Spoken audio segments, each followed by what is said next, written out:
Welcome to Crime Secrets, the channel where real investigations and shocking true crime stories are brought to life. Today we uncovering a case that stunned the nation and pushed investigators into one of their most intense searches ever. The morning started like any normal day in Brisbane, but for Hannah Clark, it was the beginning of a nightmare she could never escape. She carefully strapped her 3 children into the car for the usual school drop-off. Unaware that the next few moments would change everything forever, within seconds, the calm routine shattered into terror as her screams echoed through the neighborhood like a warning no one could ignore. A man washing his car heard Hannah shouting for help, her voice filled with fear that made him freeze in place. Another driver passing by saw a horrifying sight: Hannah running from her vehicle, her body engulfed in flames as she fought to survive. A neighbor raced over with a fire extinguisher, but before he could even act, the entire car burst into a violent explosion that lit up the street like a scene out of a nightmare. What was happening in that burning car? Why was Hannah crying out for her children with such heartbreak? And who was the man standing beside her, gripping jerry cans full of fuel as chaos unfolded right in front of him? This was no tragic mistake. This was a planned act, something dark that had been building for years behind closed doors. Hannah Clark was born on September 8, 1988, in Brisbane, Australia, to her devoted parents, Sue and Lloyd, who always described her as a bright light in any room she entered. From childhood, her energy and kindness made people feel safe around her, and she had a natural gift for lifting spirits wherever she went.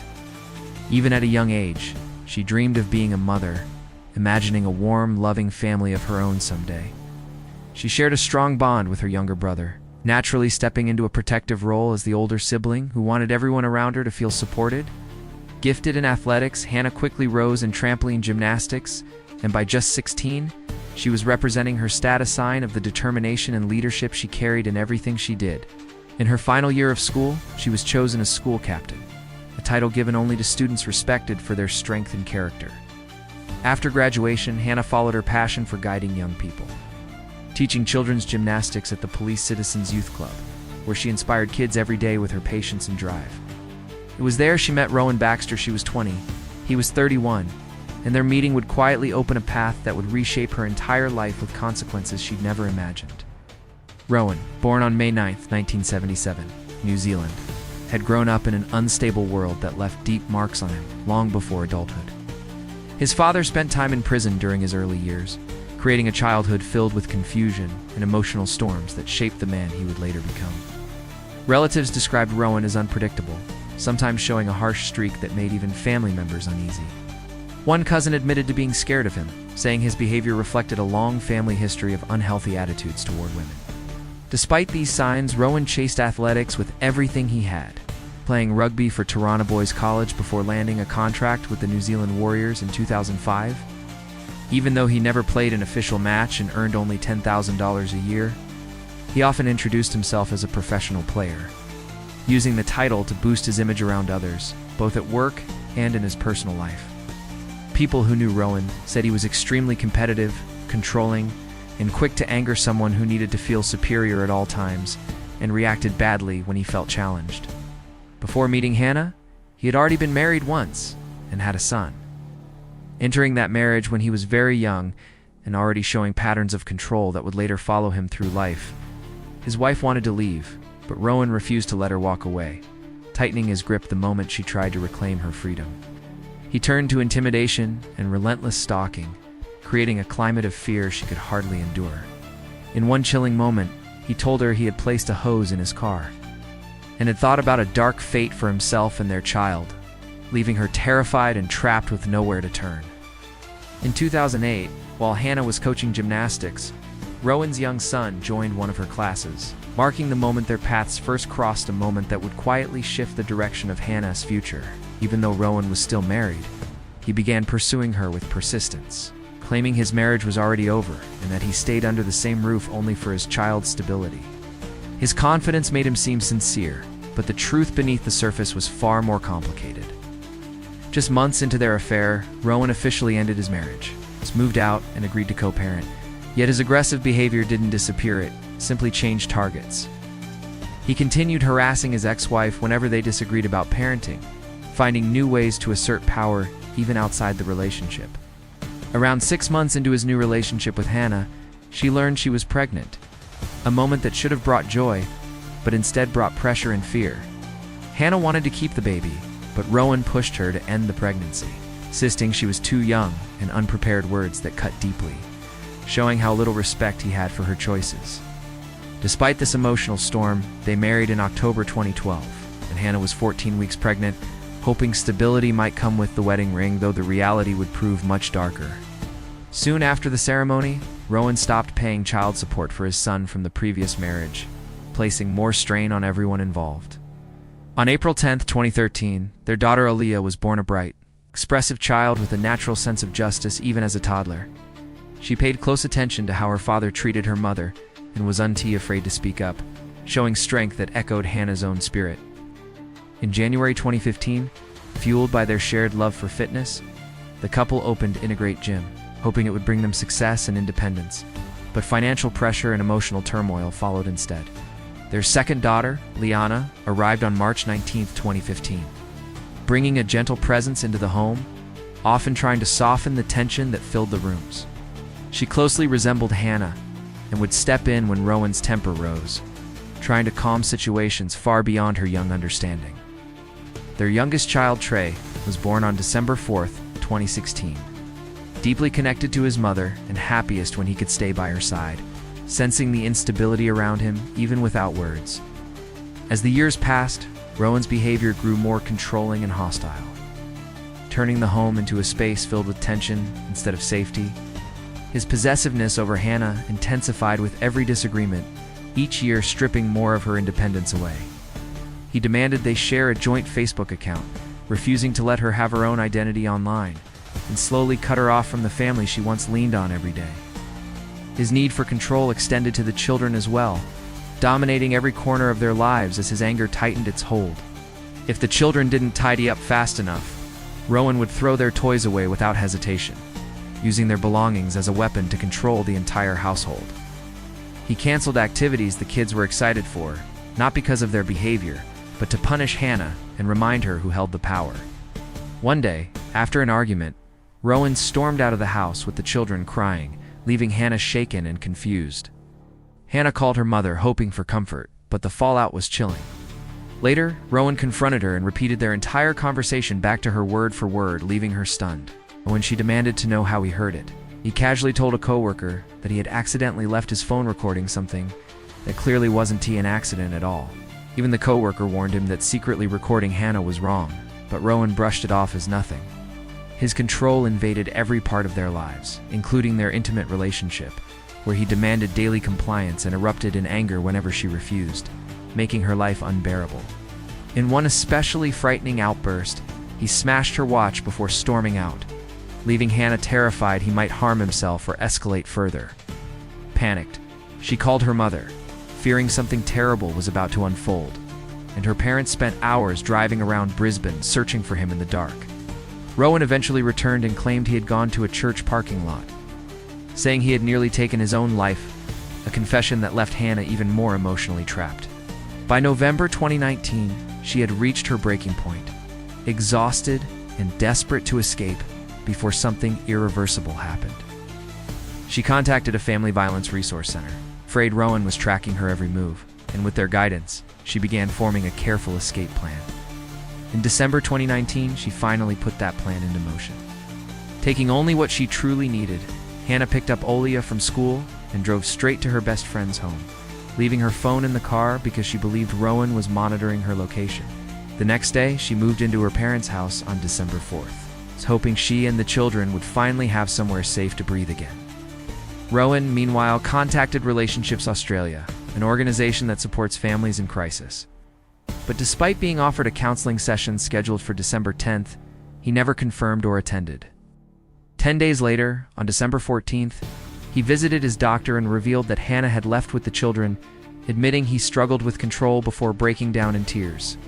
On December 16th, he returned for a mental health appointment and was prescribed medication commonly used to help with sleep, though this did little to calm the growing storm inside him. During this time, Hannah was advised by police to apply for a domestic violence order on December 6th. Yet she hesitated, terrified that legal action might provoke him even more. She continued communicating with him for the children's sake, hoping cooperation might keep everyone safe. But Rowan twisted every conversation, claiming she was harming the kids by leaving and telling her parents she was mentally unstable. He insisted he had done nothing wrong, creating a confusing and exhausting cycle that drained Hannah emotionally. Rowan began using the children as leverage, promising to bring them home, then changing his mind at the last second, sending Hannah into moments of panic she could barely manage. His harassment escalated sharply, mirroring the same behavior he had shown in his previous marriage, showing up uninvited, entering her parents' home without permission, and tracking her movements like he had ownership over her life. By December 26, 2019, the situation had become dangerous. That day, Rowan was supposed to return the children after spending time with them, but when Hannah arrived, he hurled Liana into the front seat of his car and sped off, leaving witnesses horrified. A concerned bystander urgently flagged down a nearby police car, and officers spoke with Hannah, but without formal custody orders in place, she was left without protection or answers. The tension had reached a level no one could ignore, and the danger surrounding Hannah and her children was growing by the day. Police had no legal authority to intervene, leaving Hannah in a terrifying limbo as they tried contacting Rowan and even visited his home, only to find he had vanished with Liana. Hours later, he finally appeared through FaceTime, issuing a harsh demand he wouldn't return Liana unless Hannah ended a supposed affair, a claim meant to shake her emotionally. Exhausted and overwhelmed, Hannah reached out to her lawyer, who quickly drafted a formal letter demanding Liana's safe return. Police made a critical decision: they would move forward with a domestic violence order on Hannah's behalf, even if she didn't feel ready to file it herself. Officers eventually located Rowan at his home just as he was putting Liana into his car, and they served him with the court order on the spot. The order barred him from coming within 300 feet of Hannah or the children until a judge could rule on long-term custody, finally giving Hannah a moment of protection she desperately needed. Police then took Liana into their care and brought her home to her mother, while Rowan was forbidden from contacting any of them until January 4, 2020, when they were all expected to appear in court. During a welfare check, officers noticed a heartbreaking change. Liana seemed deeply frightened, clinging to her mother with intense fear that hadn't existed before. She refused to let Hannah out of her sight, a sign of the trauma she experienced during the abduction. Authorities advised Hannah to take the children to child-aware psychology for support, hoping the kids could process what they had endured, though they never ended up going. As part of the police procedures, Hannah submitted a detailed statement explaining the abuse she had faced over the years, finally putting into words the pain she had been carrying alone. She described how Rowan pressured her into being intimate every night, while verbally degrading her with harsh insults meant to destroy her self-worth. Hannah shared one of Rowan's most disturbing comparisons.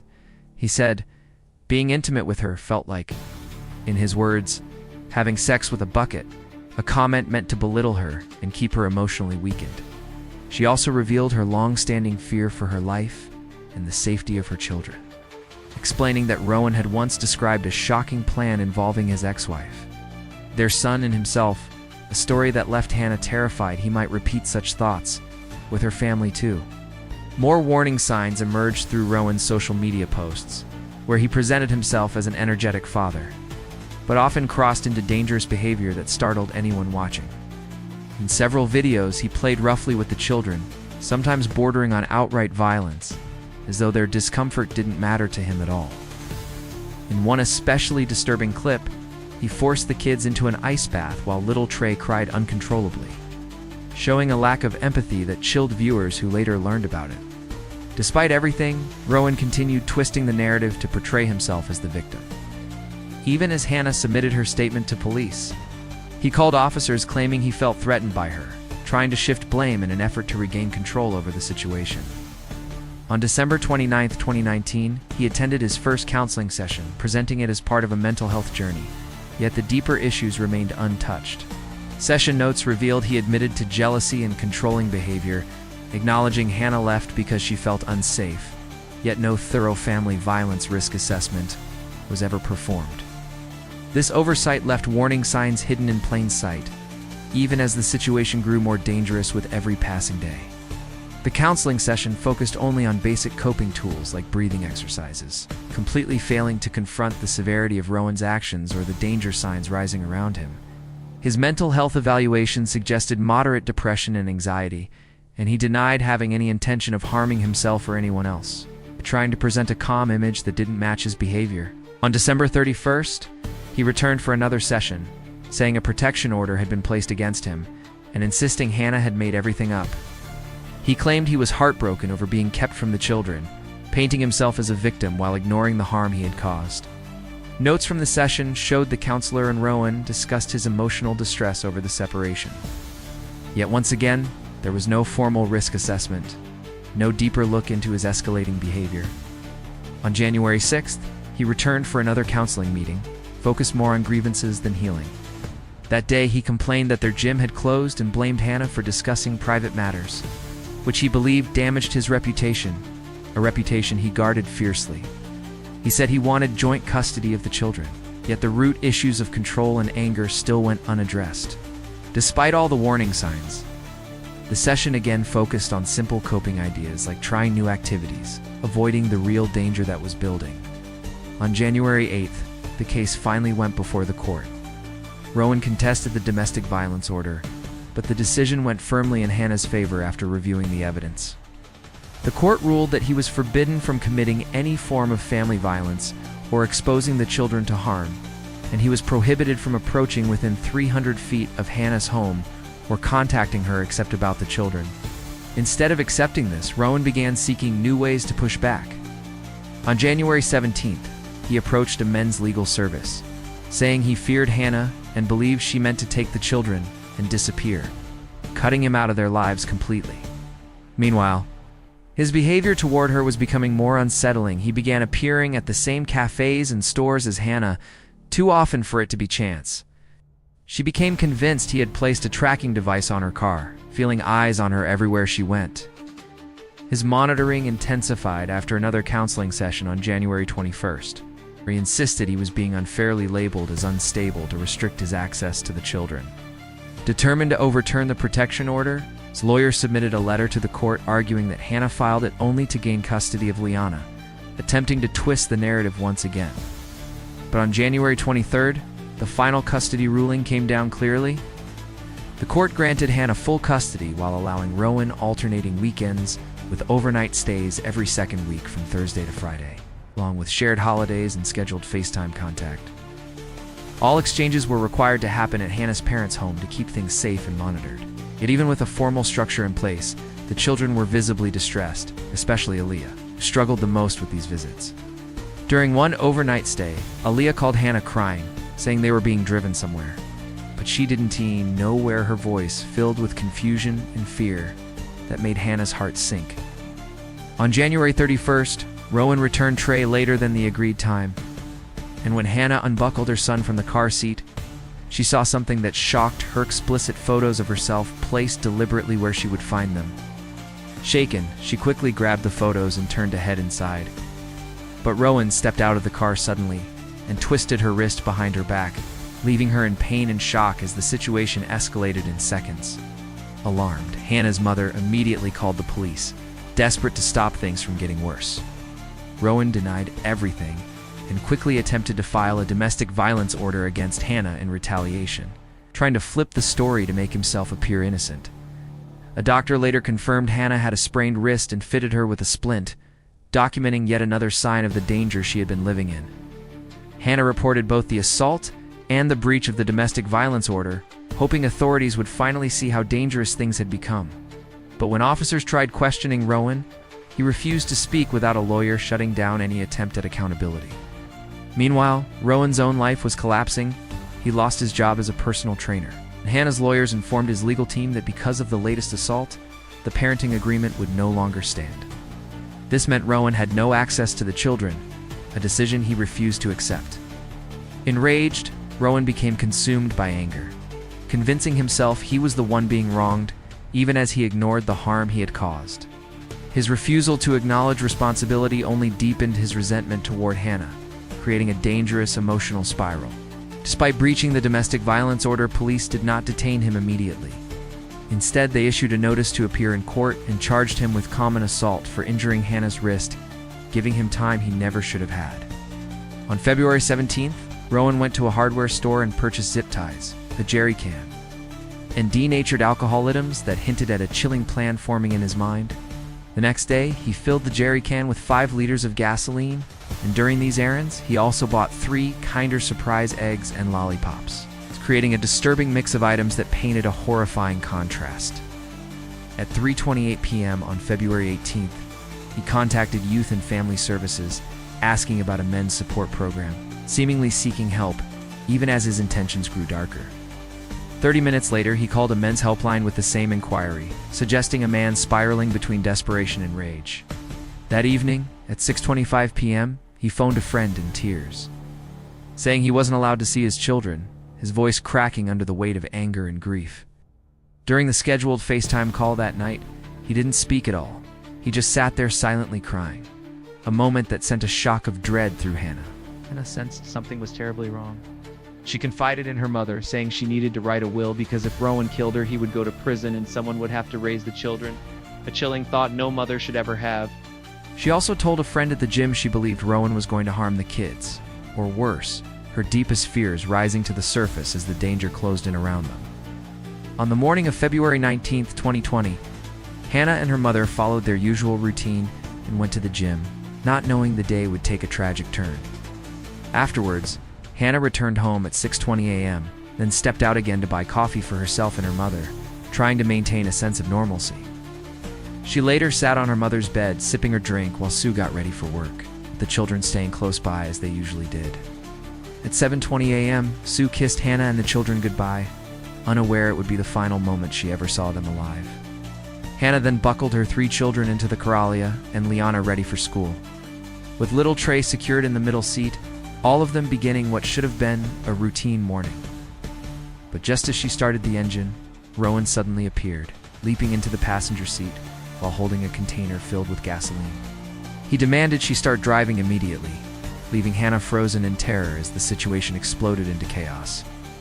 She screamed at him to get out, her voice breaking, but Rowan refused, tightening his control. Hannah managed to drive only a short distance before stopping near a man who was outside washing his car, using the moment to fight for her life. Desperate, she yelled, "Call the police. He's going to kill me. He's poured petrol on me." The man turned to see Rowan pinning her down inside the car, preventing her from escaping as she struggled desperately. Hannah fought with everything she had, but Rowan stayed disturbingly calm-focused, controlled, as though he had rehearsed every second of what was happening. Then, in a split-second burst of survival instinct, Hannah broke free and stumbled out of the car, but tragically, it was already too late. Rowan had already ignited the fuel, and fire swallowed the vehicle in a violent blast as flames tore across Hannah's body. The man washing his car reacted instantly, seeing her burning. He shouted for her to roll on the ground while he ran for his hose. He managed to extinguish the flames covering Hannah, then turned the water on Rowan, whose clothes had also caught fire as the horrifying reality of what was happening became unmistakable. Through unbearable pain, Hannah cried out for her children, her voice filled with fear that shook everyone who heard it. Understanding the urgency, the man ran inside to call emergency services, while another passerby named Samantha arrived after spotting the thick black smoke from the road. She grabbed the hose and continued fighting the flames with everything she had, refusing to step back, even as the heat grew overwhelming. Samantha stayed beside Hannah, comforting her as they waited for emergency crews to arrive, trying to steady her breathing, as Hannah pleaded for news about her kids. Nearby, another neighbor, Carrie Fernandez, had heard Hannah's anguished screams the moment she saw the burning car and immediately called for help. She stayed on the phone with dispatchers, watching in horror as the situation escalated before her eyes. Moments later, the car erupted into a massive fireball, the force shaking the street as flames shot upward. Carrie grabbed a fire extinguisher and sprinted toward the blaze, desperately trying to push back the fire. But the heat was so intense that the vehicle began rolling backward, forcing bystanders to shout warnings for her to stay safe. Hannah, barely able to stand, screamed in agony, crying out, "My kids," with heartbreaking desperation. Investigators would later learn that Rowan had placed the fuel-filled jerry cans directly in front of Aaliyah's seat, ensuring the explosion ignited exactly where her feet had been, a detail that revealed terrifying planning. Even though Rowan wasn't holding fuel when he jumped into the car, each of the children had fuel on them, as did Hannah, confirming how intentional the violence was. As the blaze intensified, Rowan suddenly dove back into the burning car, and for a brief moment, it looked like he might be attempting to rescue the children. But instead, he grabbed something inside and leaped out again. A bystander quickly recognized what Rowan had taken. A knife and shouted a warning to Carrie Fernandez, who was still trying to control the flames with her extinguisher. Carrie immediately stepped back as Rowan, now armed, prepared for his final act with chilling calmness. Without hesitation, he knelt to the ground, positioned the knife against his chest, and threw himself onto it in a deliberate strike. He curled up on the pavement, gravely wounded, and died soon after, leaving behind devastation that could never be undone. In a single morning, Rowan ended the lives of his 3 innocent children, Alea.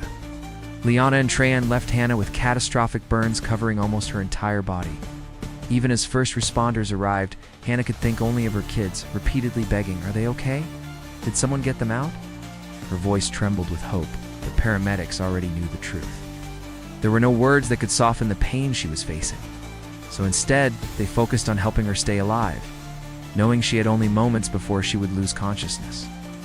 Hannah made one final attempt to reach her family. She called her father, Lloyd Clark. But when he answered, he heard only silence. Believing it was an accidental call, maybe from one of the children, he hung up without knowing the heartbreaking meaning behind it. Only later did he learn the truth. It had been Hannah, unable to speak, trying to reach her father one last time in the final moments of her life. At 4:50 p.m. that same day, Hannah succumbed to her injuries, leaving behind a story that would haunt an entire nation and change the way Australia viewed family violence forever. She was the last in her family to die, closing a heartbreaking chapter that no one could ever rewrite. After Rowan's death, authorities searched his phone and found a chilling final message, a note that exposed the twisted mindset behind his actions. It read, "I'm finishing your game. I don't want to play anymore. You can't mess with someone's life like this and expect them to take it. I have told the kids that you love them. They will miss you, I'm sure." These words revealed a deliberate act, not a moment of confusion or loss of control. Autopsy reports later confirmed the full horror of what had happened to Hannah and her children, painting a picture too devastating for most to comprehend. Hannah died from multi-organ failure caused by the extreme burns that covered her body, strength finally giving out after fighting as long as she could. Alea, just 6 years old, suffered burns over her entire body. And although carbon monoxide filled her blood, it was not what took her life, meaning she was alive as the fire overtook her. Liana, only 4, died from a combination of severe burns and smoke inhalation, her small body unable to withstand the brutality of the blaze. And Trey, barely 2 years old, suffered the same tragic fate, his life stolen before he could ever understand the world around him. Rowan, who fatally stabbed himself in the heart, had no drugs or alcohol in his system, and his brain showed no abnormalities, confirming beyond doubt that this was not a mental break. It was a calculated decision. The events of February 19, 2020, sent shockwaves across Australia, sparking nationwide grief and outrage. For countless people, it exposed a painful reality, the threat of coercive control, a form of psychological and emotional abuse that had been overlooked for years. Rowan's treatment of Hannah had been a pattern of control, manipulation, and intimidation, yet many systems failed to recognize it as the domestic violence it truly was. On March 9, 2020, Hannah, Alea, Liana, and Trey were buried together in a single coffin, a moment that shattered hearts across the country. During the service, Hannah's brother, overwhelmed by grief, offered his final words. "I'm so sorry I couldn't protect you." His voice carried a weight that echoed through the entire gathering, capturing the sorrow of an entire community. If you found this case powerful and want more true crime stories brought to life, make sure to like the video and subscribe to the channel. We post new crime documentaries every night, covering cases that expose the darkest corners of human behavior and the strength of those who fight through it. Until next time, stay sharp, stay aware, and always stay vigilant.